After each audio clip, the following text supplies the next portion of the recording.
Alright now y'all, welcome back for another video. What I'm about to show you here is my GEC Zoo Starter Kit. Now these are made by Great Eastern Cutlery. I got a 23 beaver, a 36 elephant toenail clipper, and a Gator 88 Bayou Trapper. I made leather sheaths for both of these out of gator, elephant, and beaver tail.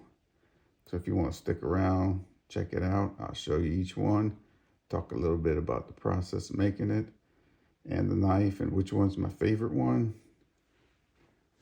All right, so let's get started. This here's the elephant and gator. All the sheaths here are lined. I sewed a little bit of gator on top of this one. Give it more of that rustic, natural look.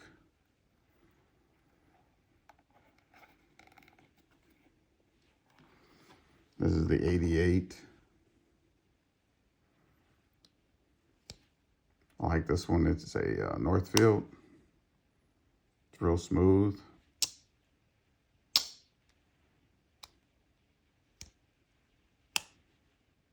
Easy to open.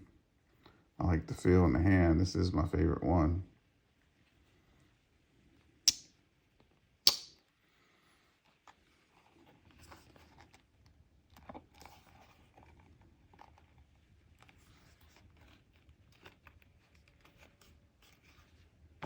All right, the next one here is the 36 in smooth bone. I do like to be able to pinch and open it. I do have one in black ebony, which I do use. I like it in the smooth bone. Tends to look kind of like ivory, matches the theme. A lot of stuff I do kind of has a theme to it. If you see, I made the elephant slip for it. Both sides elephant. It's also lined. See the texture? You can buy embossed fake elephant, but it's not gonna have this texture to it.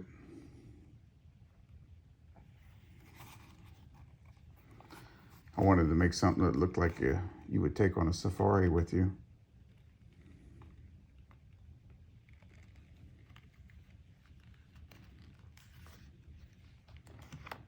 Now the last one, the beaver tail, number 23. Now I did make a video on the process of making this one. It's made out of beaver tail on the front, smooth vegetable tan on the back, stamped with my logo, lined on the inside. I don't know if you can see the texture, but each one of these lines is actually a groove.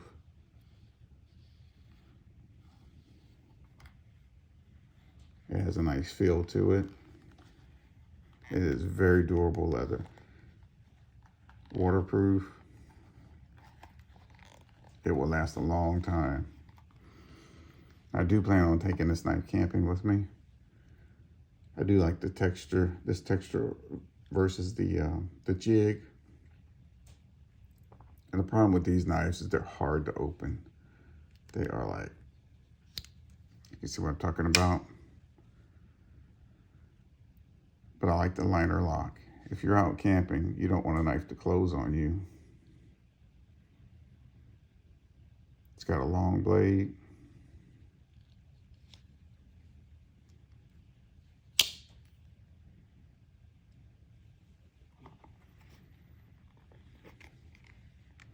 Now, if you want to stick around, I'm about to work on this one right here. This is for my 36 ebony. I gotta sew it up. And if you want to stick around, watch me sew it up, and I'll tell you some more stories about some knives.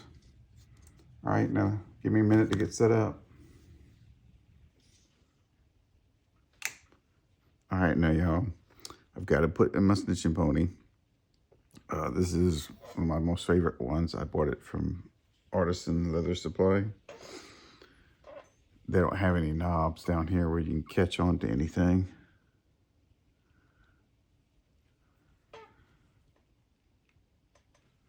So when I first put it in, I like to pull them both ends to where they meet. I got this really old office chair, so it's going to do a lot of squeaking.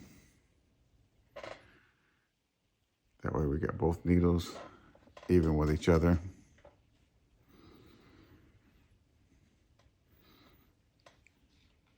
Now I'm going to just cross over.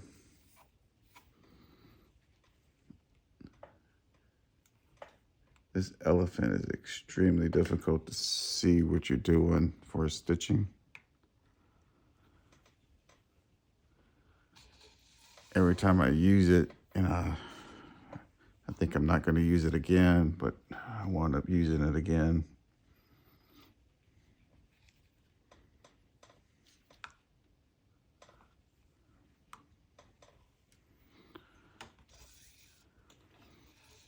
So this stitch is just looping over the outside.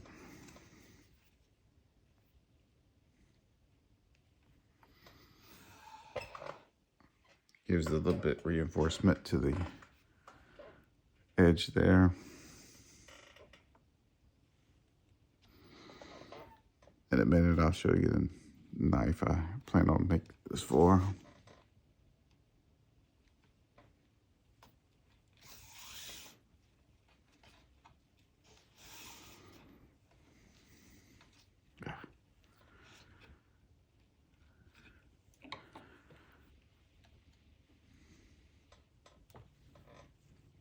This is it right here. This is the 36 elephant toenail clipper. Plan on keeping it in my truck. Usually I just like need knives, sharpen pencils, job site, out in the garage, in the shop.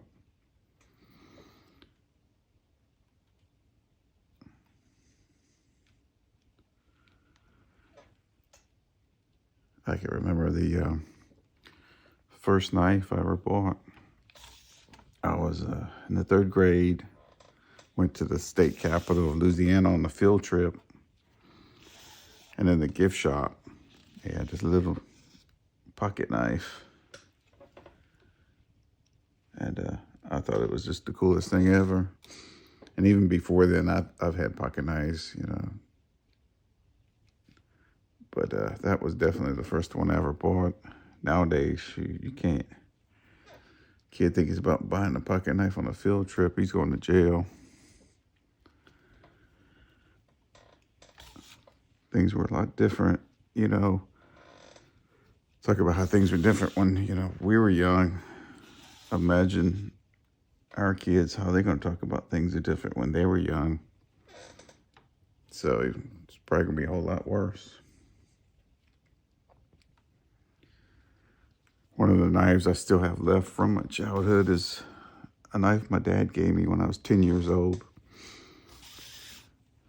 He worked for Diamond M offshore drilling rigs. And they give you like safety awards and different stuff, but they want to give it, this knife is one of them, and he gave it to me when I was 10. It's this one right here. It's got Diamond M, the company he worked for. It's a lockback. Got a lot of wiggle to it. I've used this thing for many years. Not the greatest, it's made in Japan.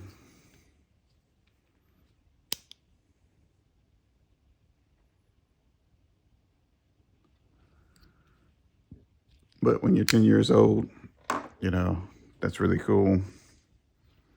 Back then, those kind of knives were real popular, buck knives. I carried it for a long time. But that's the only one I have left of my childhood. I had Boy Scout knives. all sorts of knives. Over the years, you tend to lose them.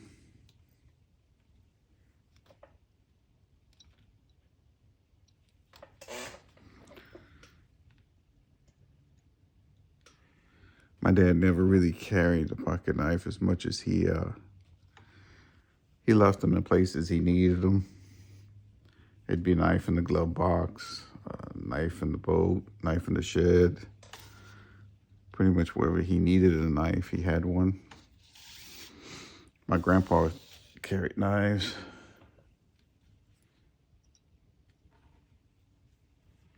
We occasionally he'd have an old case knife laying around, but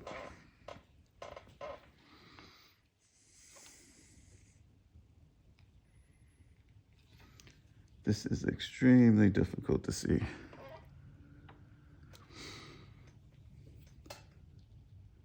World's a lot different when it comes to collecting knives. I really don't have family or friends that are also in the hobby. My daughter's got some. My wife's she's got some. But they're not really into collecting them or really into them.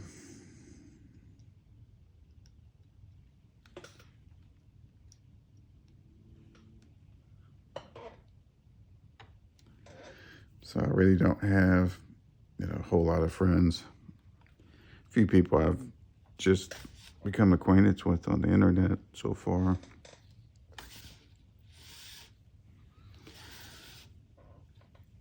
Which is a lot different than, like I said, when I was growing up. A whole lot more selection of knives too. Really wasn't this many. Be able to see some of these custom knife makers wasn't as easy, before Google.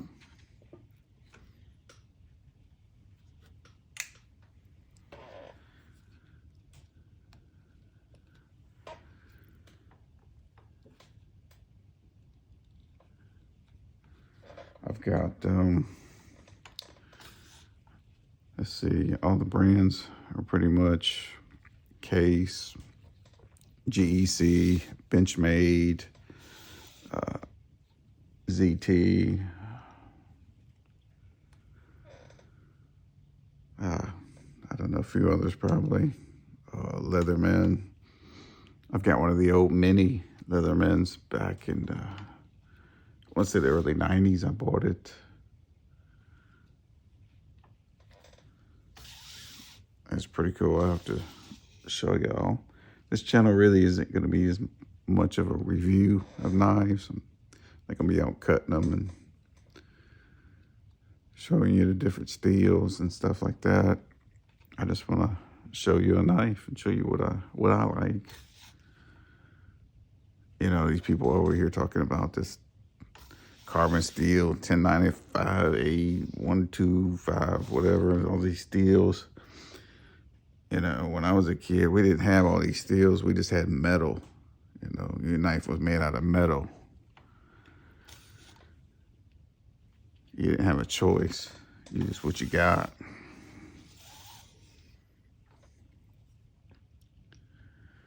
But nowadays, it seems to be a lot different, which is good. But I'm not going to sit here and just talk to you about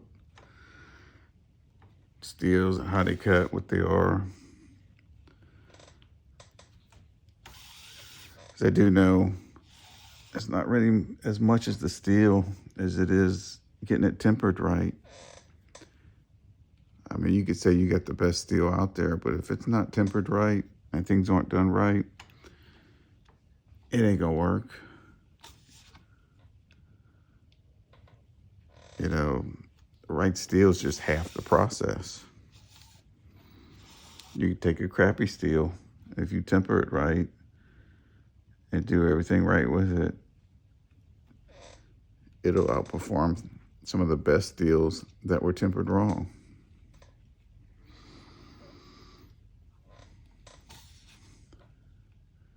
But I'm not really into all that.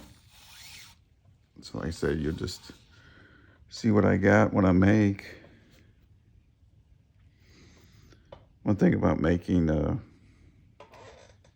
stuff, being creative, and I also do woodworking, build furniture, custom fabrication projects. But the one thing about being creative and making stuff is there's more people willing to copy your work than there are people willing to buy it. Especially with the internet, it has gotten really bad. You know, the minute you post something, you know, all these people like, and you know, they're in the same business. And you just start seeing your ideas popping up everywhere.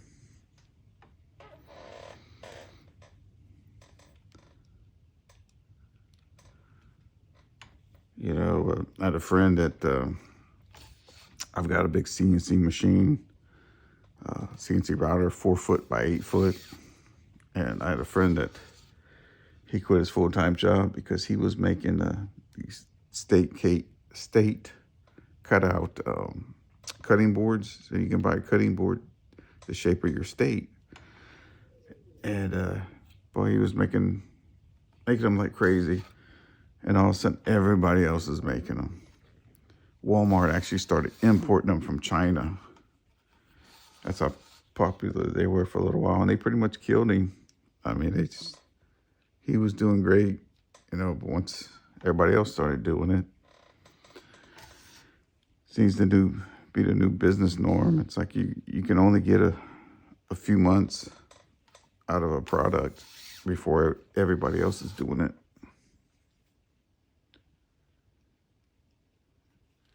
Makes it really tough.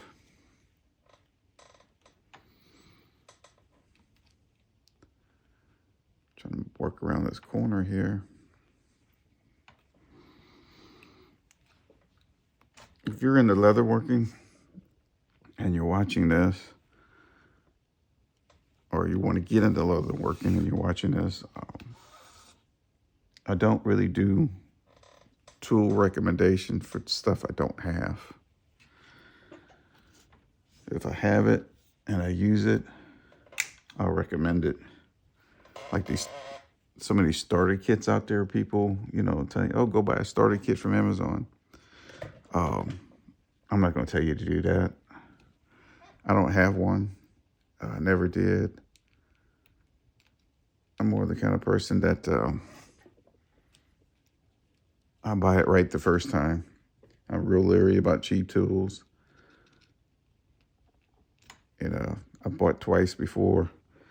You buy a cheap one, and then you wind up buying the nice one later. So you spent twice as much, you know, for that tool when you should have just bought the right one in the first time. You know, they call it buy once, cry once. Because if you buy it twice, you're going to cry twice because you pay for the first one and the second one.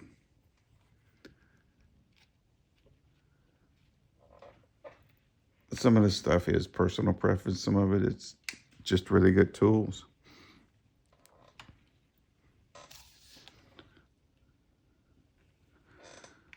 So I'll recommend, like I said, the tools I do have, but anything I don't.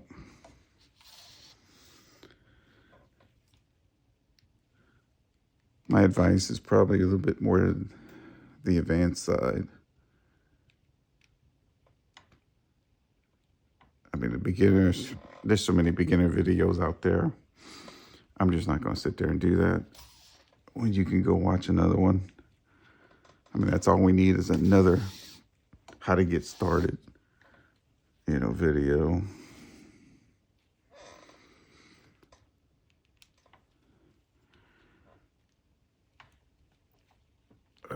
Man, it's getting tough.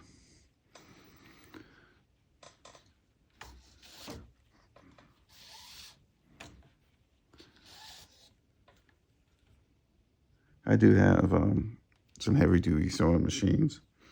Got a Juki, a Singer.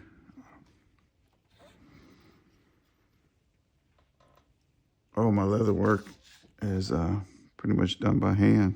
Really don't use a sewing machine for it. It's quick, but to me, it's just,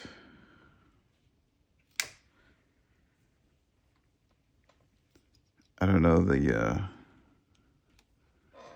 first off, if the thread breaks, it's going to come unraveled. Secondly, you got to spend all that time setting up and getting the tension right. And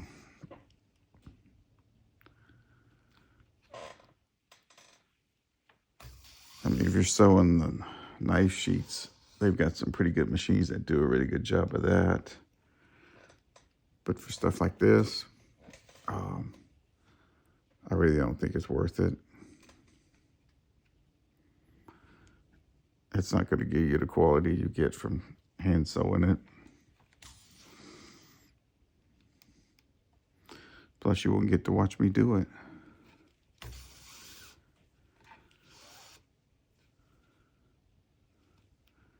I do have an Instagram page. Posted a few things, some of my knives.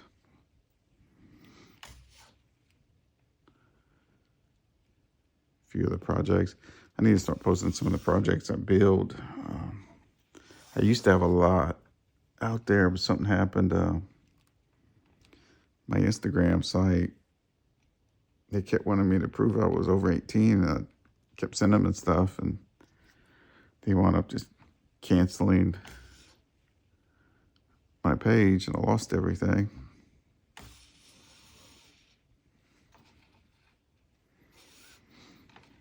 I had to start over.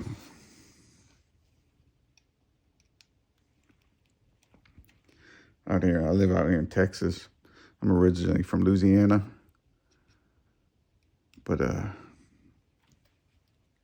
one of the parks we have out here for the city, I do a lot of stuff for them, build stuff in the parks. We built this ferry trail, this huge ferry door, and all these little ferry houses, and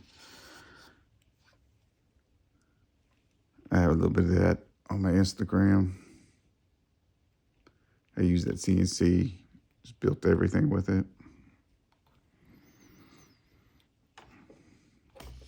Built a lot of stuff for the city, display cases and lobbies, you name it.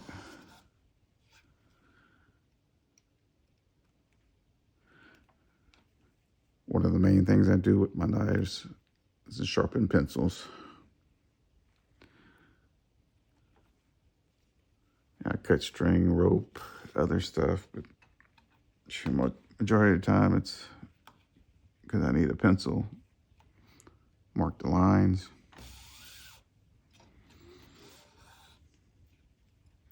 And I'm doing it quite a bit because I can't ever keep track of a pencil. I'll start a project with about 20 pencils. By the end, I have maybe one or two left.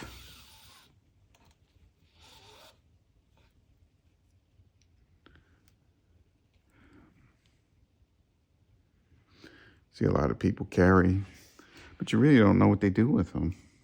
I mean, some people will post it, but you know, some people talk about they only keep the knives they use. That's really not much. That's not something I do. I have knives I don't use. You know, like that knife my dad gave me. I don't use that anymore. It's just basically a keepsake.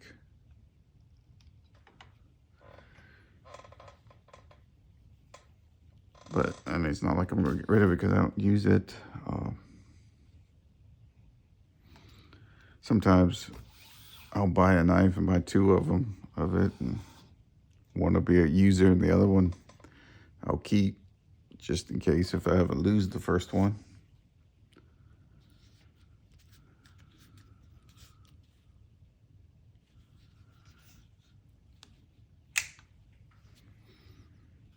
But I wound up getting a display. One of those, you know, those case dealer displays. When you go to the store, you'll see They got to open up, get you the case knife out. A hardware store locally was going out of business. Let me get some water. And they had it there, and I was like, shoot, I'll take it. So I bought a case knife display, dealer display. And then I wanted to put in a bunch of case knives in it. And I really don't use those. And I really didn't even collect them. I mean, a lot of those I put in that display just to fill it up because I had the display. You know, so they're in there. They're kind of a pain to take out, so I really don't use case knives much, even though I have some, and I have one I used quite a bit. I used to keep in my truck before I sold it and bought a new truck.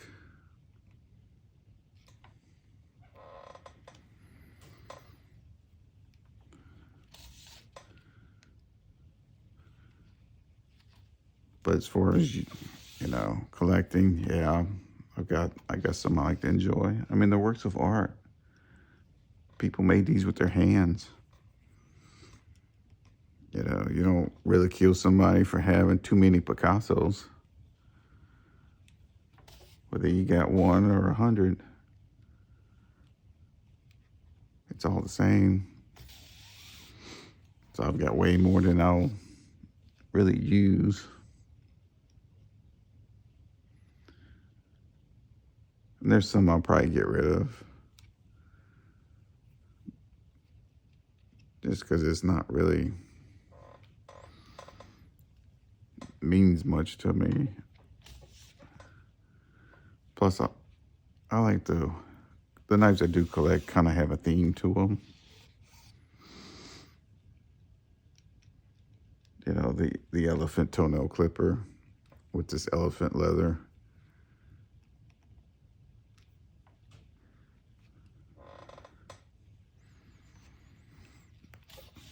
You know, that whole set with the GEC animals on it. It's kind of a theme.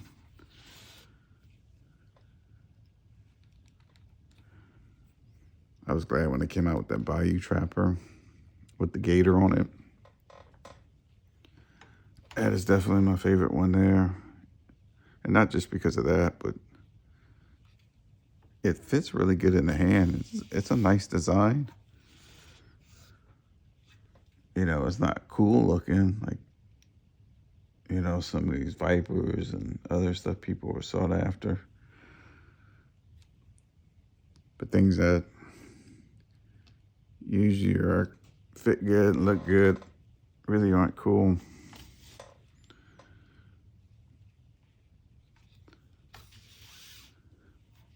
But when you pick one up, probably the first thing I thought was, man, this would be a nice single-bladed knife.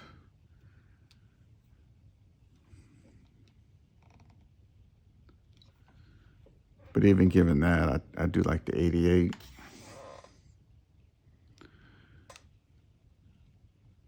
Seems like GEC likes to do ins and outs, kind of weird things to their stuff.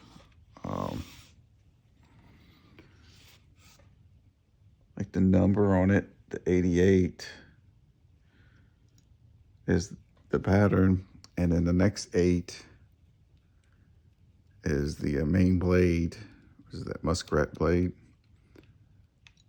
And then the next number is 2 for 2 blades, and then 22 for the year. So it worked out as 888222. Which, I don't know. It could be something they did. It seems like it would be something they do on purpose. I mean, it'll never happen again.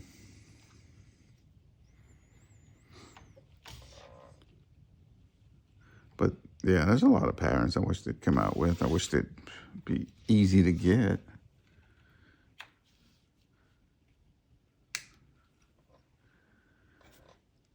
You know, it just seems So difficult.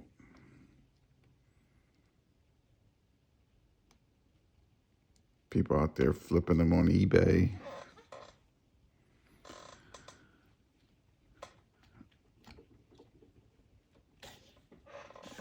That really makes it sad, when you see somebody asking $1,000 for a $75 knife. It's like, really?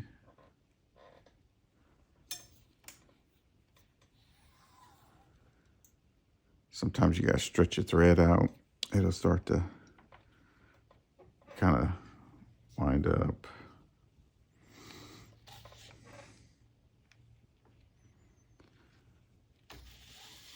Yeah, I did another video of the process, basically, of making, a leather slip. This sewing awl was one of them that I showed on there. Flat spot where your hand goes. It is a diamond awl. It's probably one of the nicest ones I've had or even seen. It'll run about $100. But the blades on these things run about 50, I think. And when I got it, first thing I did was drop it. And when it hits this tile floor, it's like ching, ching, ching, ching. And it's that $50 sound. Because you just spent $50 on a new blade. And yeah, because they're real delicate. I had one that I did drop. I was able to sharpen out. But for the most part, once this tip hits the tile floor, you're done. Get out $50. I haven't dropped it in a really long time.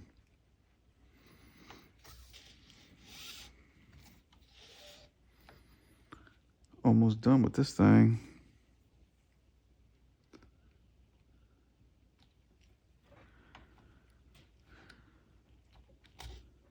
I do this for a living.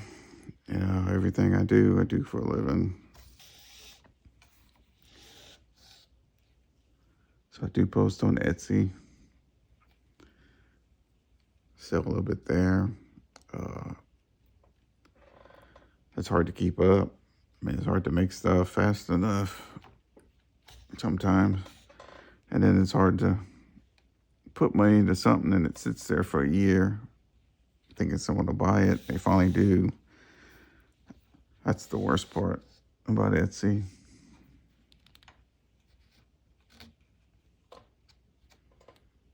Is the waiting.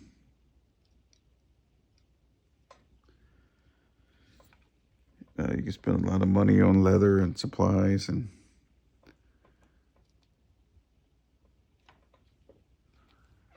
next thing you know, your project's gonna sit there forever.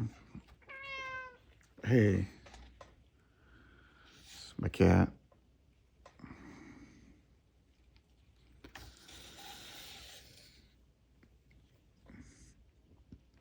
I've had that happen.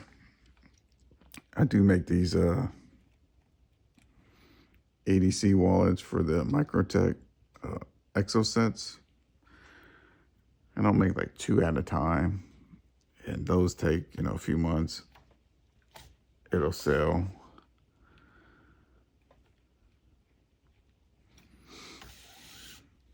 So, it's not like a lot of money there.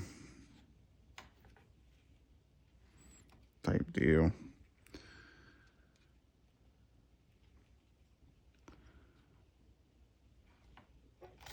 But a lot of guys that make the slips will just fold over a piece of leather and sew it together and put it up for sale.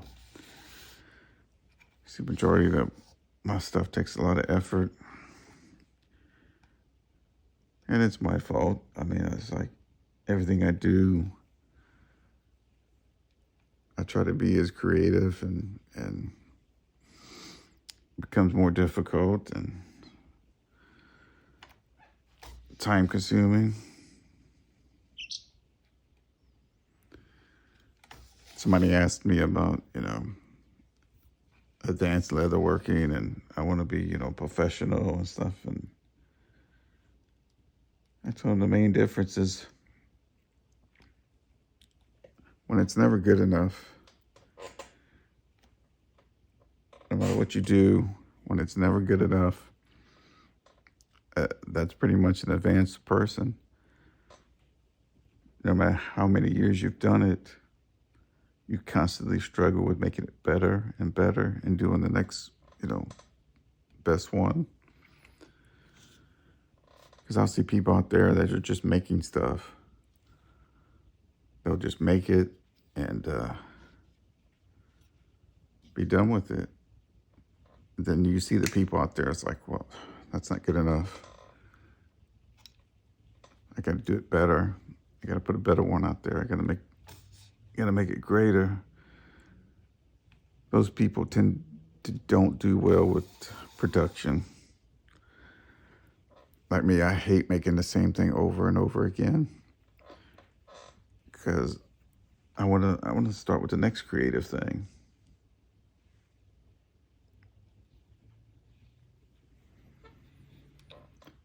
I'll loop this over the top.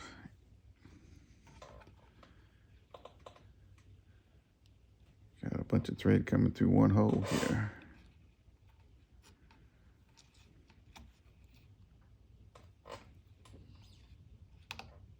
There we go.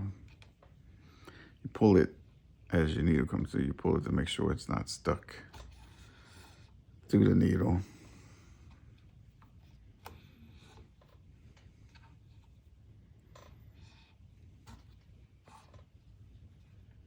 Give a thumb out.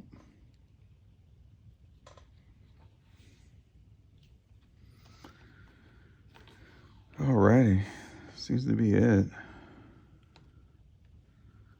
kind of hard to like work and talk at the same time for some reason. Oops, shoot. Didn't hit the camera, y'all. Get right back there. Try to grab me some pliers here. These are smooth. I have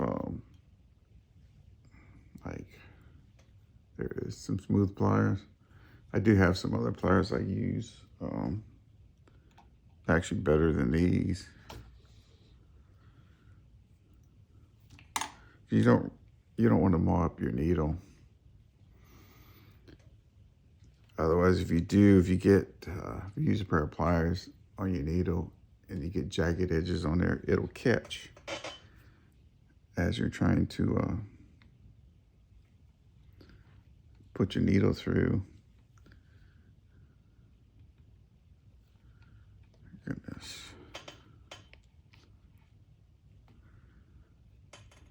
And here, I'll loop it through twice.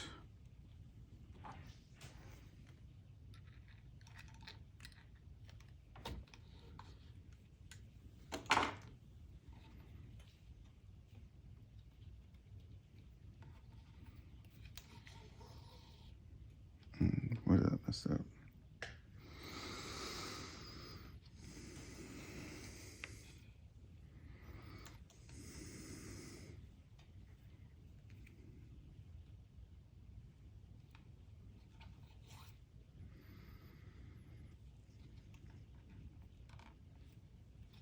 Looks like I done caught something wrong right here.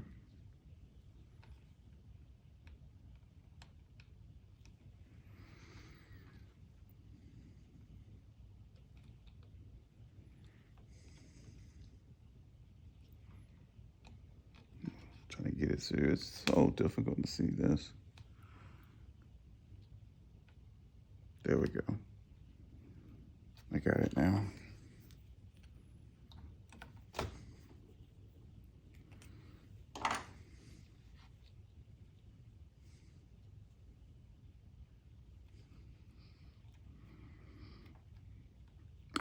Man, this leather is tough. That's one thing I like about this elephant. It will definitely last you.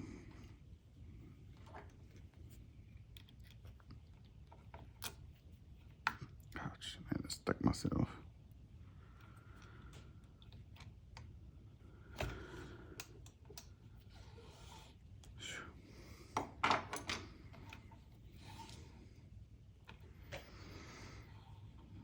go one or two more. Got that other set of pliers. Let me show you those. What I'm talking about here. These are right here. What they do is you see how they go perfectly flush with each other. You have something like this. Makes it hard to grab stuff.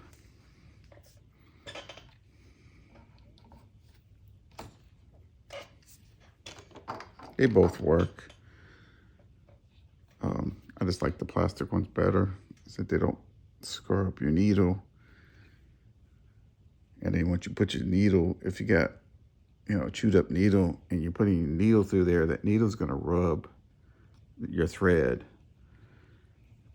Kind of like trying to run a metal file over your thread type deal. You really don't want that. But this is what I'm talking about as far as like tools. You don't want to buy like a starter kit because you won't get this in it. Even though these are cheap pliers, they're not going to tell you about that. Just one of the little tips,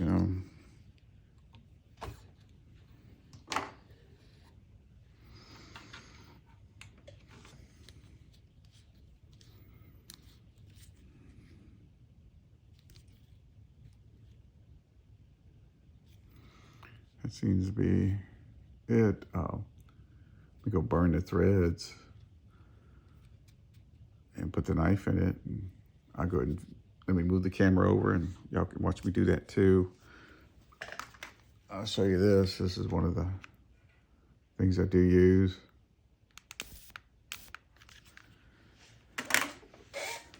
All right, now. All right, here we are back at the workbench. Just wanted to show you how I cut the threads off.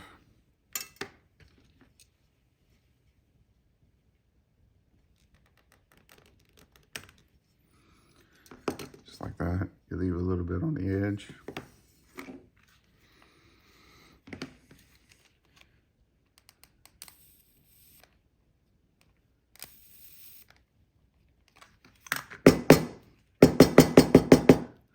Then I'll tap down the threads all the way around. And you'll be done. Let's see.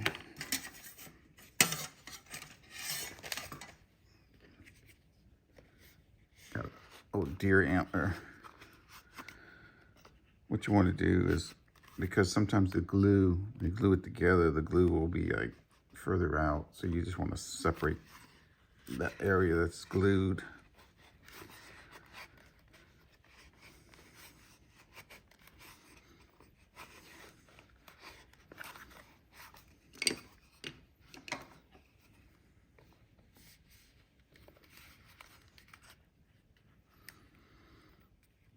There we go. It'll take a little bit to break in.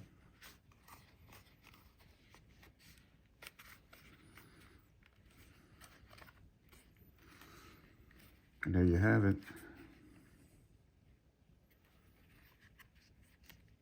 Elephant leather slip. I hope you enjoyed it. I do plan on doing more videos. Just talk about knives. It's one of the things I do enjoy, so hopefully you can enjoy it with me. Have fun, and until next time.